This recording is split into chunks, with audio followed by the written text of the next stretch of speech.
Hey guys, welcome to today's video. Today we're walking you through the Oni-Goroshi shock based build that I was playing. A few people asked for a POB and an update, so I've gone ahead and done that. As always, if you do enjoy the content, please do consider liking, commenting and subscribing. As a smaller channel, it helps massively. And if you want to go a step further, you can become a member on the YouTube page, or you can Twitch Prime me over at twitch.tv/GGZII, where I'm always live. Now, let's get into it. So the POB figures are pretty much, we're getting about 8 to 10 mil DPS. We have an effective HP pool of around 35k.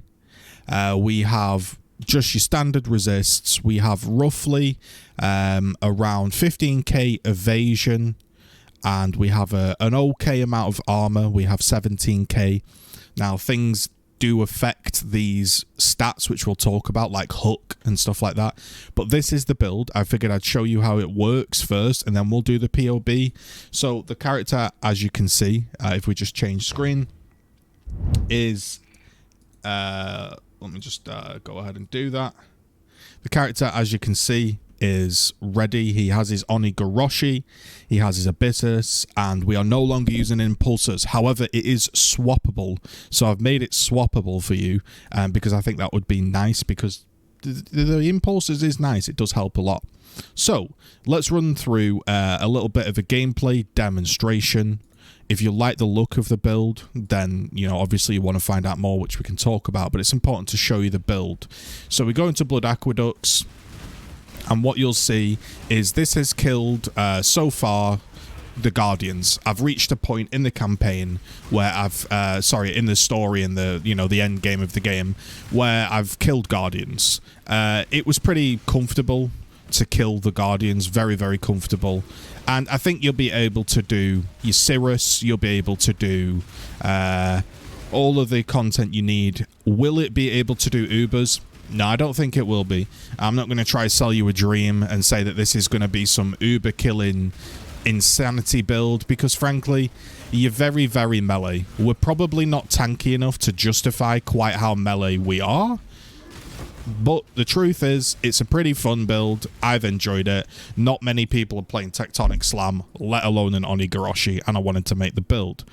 So it's done Guardians, it's done all of that good stuff. And it comes to the league mechanic. Sometimes you can full channel. Sometimes you just get an insane monster. I've been keeping it around 70%.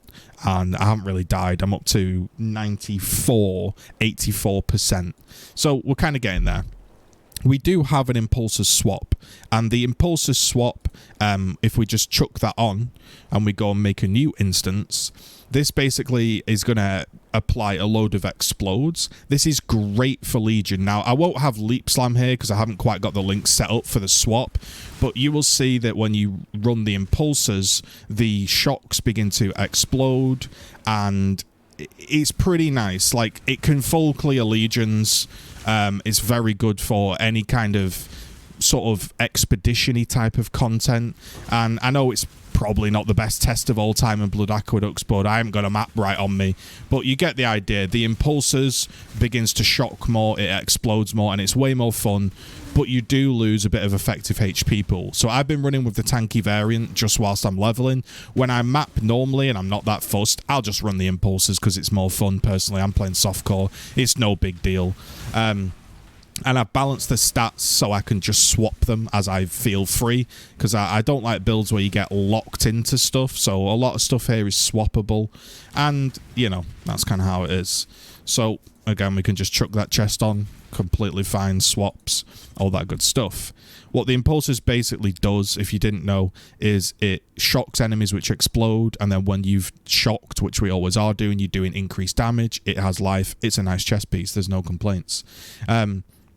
Let's run you through the gear, and again, I'll link the tree. The main things to note about the tree are, at 95, we will get this intelligence node, and that's just going to help making gear easier, and a little bit of max mana and regen. Just helps those moments where you're not leeching, and sometimes you might throw out an attack with no mana. And also, it might help us drop, one of these rings for another Chaos Res ring, which I've got sat in my tab. But we'll run you through the gear now.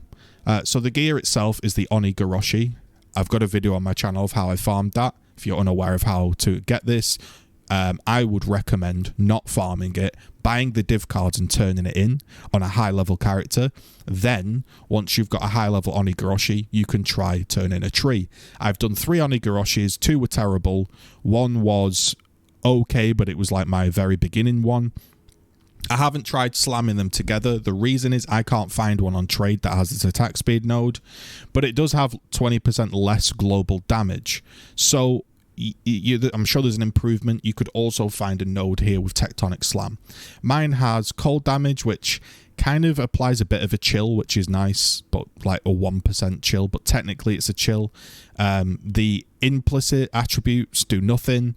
The stun threshold does nothing. I'm basically using it for the attack speed.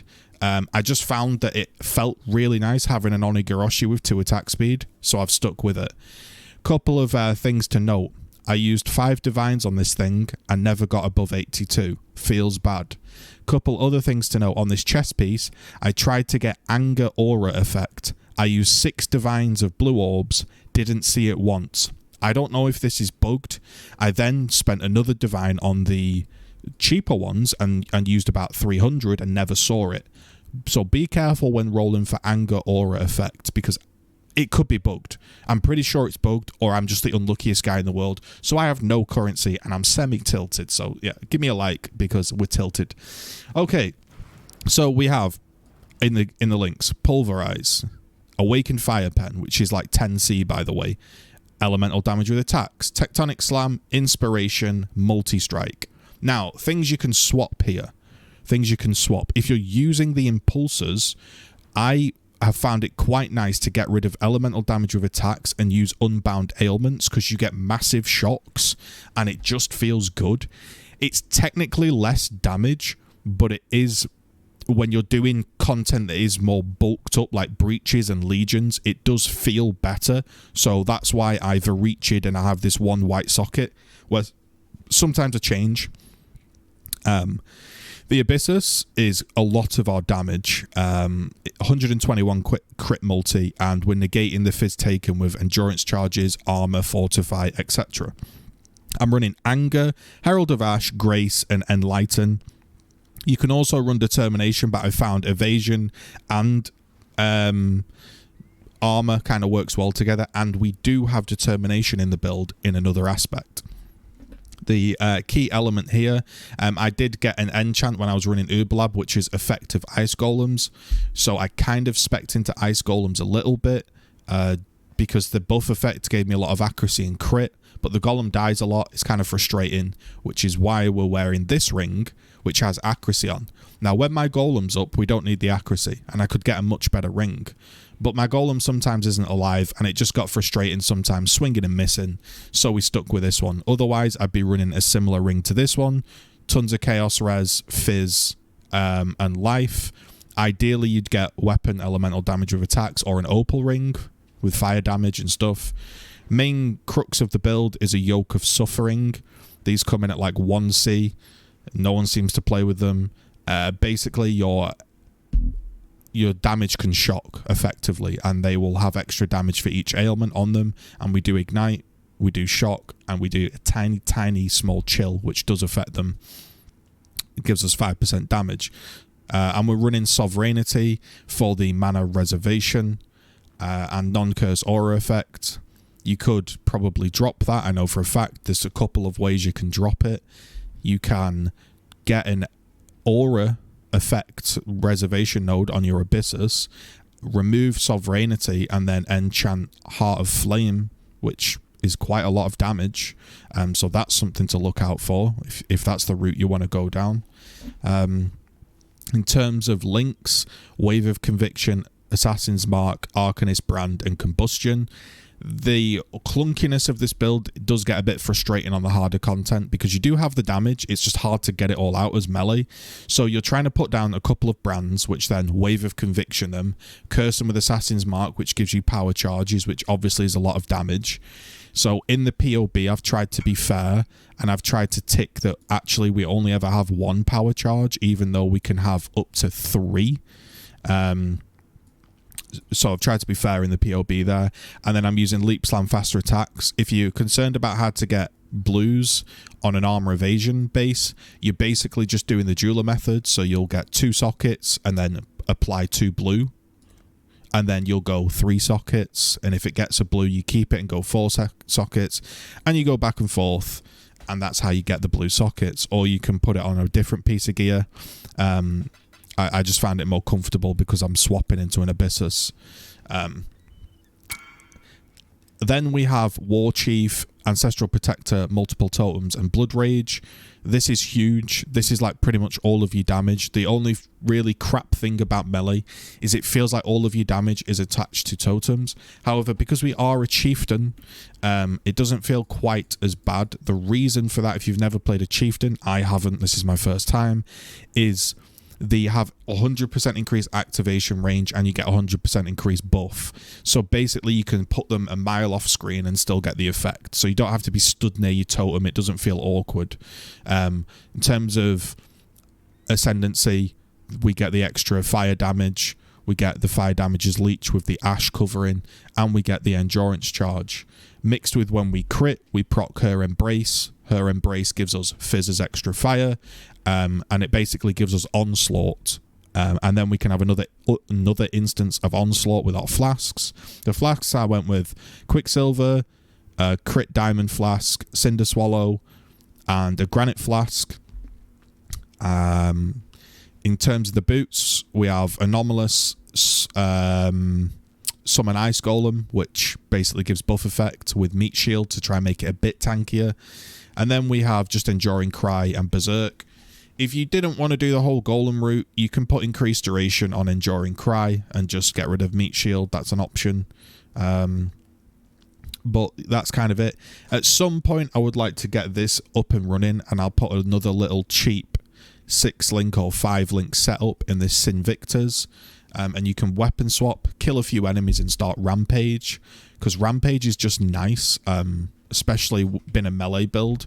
And what this will allow me to do is it'll substitute some of the clear that we lose for going Impulsors. But if you have an Impulsors, you really don't need Rampage, but it's an option. The belt was just elemental damage, life, and armor. That was it. I did have a previous one somewhere or other. It wasn't great. It was this belt. It had veiled armor and evasion. So it had essenced armor and evasion, res with a bit of crafted life. And eventually we moved up to a slightly better. Key things to note for the red and blues on the items, I've gone for the bit of spell suppression and rage. Rage is huge for damage. Try and get rage as soon as you can. It is expensive to try and roll it, but it is worth it. Or look for a pair of gloves that have rage already on them. These just give me a bit of extra crit chance against shocked enemies. That's a temple mod. Not too sure on the price. Kind of made these myself. And that's kind of how the build runs. You could get awakened elemental damage with attacks. You might even be able to swap to some form of blade flurry setup. There's even an option if you want to get rid of inspiration and run life tap. And then when you run life tap, you can run those gloves that give you adrenaline and something else when you're leeching, and you'd always be leeching. So there's some options out there, but the build itself, I feel, functions really well. I'm pretty pleased we got a self-made build to 95. The only other things that you want to note are, this is a Thread of Hope, which gives you these 2 nodes. Now, the reason I did this, and I still think this is a bit of a waste, I thought this Fortify node was different. In the old tree, this gave you a load of damage whilst fortified, and when I POB'd this, I made the tree in the old POB, and then when it updated and I came into game, I realised it's not great. Now, if you do level up, this is still decent.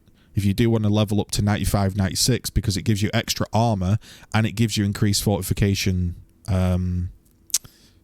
sort of speed, if you want to call it. Like, you'll get there quicker, and then you could maybe swap max fortification for duration so it lasts longer, so you're not constantly trying to have to keep it up.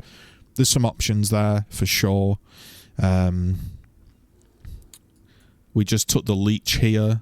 Previously, without the Thread of Hope, we just pathed down this node here and took it, and then you could even maybe do a Timeless Jewel if you want. The cluster jewel has a few things that you can pick and choose. That is kind of choose your own adventure. Remember, this is me making a build for the first time. Not too sure if this is the right way to do it, but we got Fuel the Fight for more mana leech because I lost these nodes, and damage was leech and an attack speed. We got attack damage, attack speed, accuracy, and damage. Again, you can sit and play around with these cluster jewels till your heart's content. You might be able to get mana reservation, which lets you get different enchants. I'm going to mess with this some. And then I got Devastator because I lost the impulsors. Sometimes enemies killed with attacks have a chance to explode and deal a tenth of their life as fizz. I can't even tell if this is working, truth be told, so it's not a necessity. You might be better just going with a kind of chill freeze elemental one. The jewels, I found this one, double crit multi life and res. This was my expensive purchase where I got fire damage and damage pen with anger. Previously I was using fizz as extra fire, but I don't actually have a lot of flat fizz on the build. You can also get anger multi, but I actually found that increased fire damage was dealing more damage than multi, which surprised me because I would have thought 50 multi was better than 50 fire damage, but in POB it didn't say it was. Yeah, so I don't know if that's true or not, but that's what I went with. You can also put the cluster jewel here if you want more armor. Yeah, that's kind of how it is. If you don't go the cluster jewel, if you don't go the Thread of Hope route, you can get rid of this Master of Arena, take some regen here, get rid of this. Again, if I was to level this build up to 100, I would take these 3 nodes here to get extra suppress if I've hit an enemy, armor and evasion. So I'd take these 3 nodes, that would take me to 97. I'd take this for 98, and then I'd probably take 2 points in life for 100. That's probably where I'd end up going, or maybe I just take spell suppress here, or you know, we don't know, maybe we take you know, there's options. There's also entire options of having no life on your chest and then getting 15% increased max life. I've not experimented with that in POB, but it could work. If you want to try that right now out of interest, we can do that. So if we go into items and we go into create custom and we paste it and we get rid of, let's say, the regen and the life, because they are life nodes, right? And we create that and add it to build, right? You'll see here that we're going to lose some effective HP pool and some effective life. Now we're at 4.6k, but now if I was to say, let's take the life mastery, this would give me 4,686, which actually is more life. So you could get a chest piece with no life, maybe get some more interesting mods on the prefix, and then take that node and get more life. And I think there's just lots of options with this build. So if you've enjoyed this, please do leave a like and a comment. I don't have AdSense on this account or anything like that. The only way I receive anything for these videos is through kind people supporting through the donations on Twitch or Twitch Primes or YouTube memberships. For some fucked up reason, work on my channel. They help as well. So if you want to support the content as a small content creator, those are some ways. The best ways, honestly, and I mean that genuinely, are literally being active in a stream. It makes my day so much better. Commenting is free and boosts the algorithm, and liking and subscribing. You can see here we're really close to our follower goal. We're trying to get a few more followers, so I appreciate that. That was the build. It's my first time really making a build and tweaking stuff, so sorry if I get anything wrong. I'm always open to discussion, but this is where we are. I would say this is most definitely everything viable but Ubers. And maybe if you're a god, you can do Ubers when we get more spell suppression, and maybe we think of some other techniques. But if you're interested, the jewel is just life and int. I exalted Fizz as fire damage if you crit, which is kind of nice. You can also get blind base jewels, because when you blind, we get crit chance. I don't think I'm forgetting anything else. I think I've got everything down. Basically, the pattern of your gameplay will be smashing stuff with Blood Rage turned on and Tectonic Slam, putting down your 2 totems, and then if there's a really tough boss, you might pop down Arcanist Brand. So yeah, that's how it is.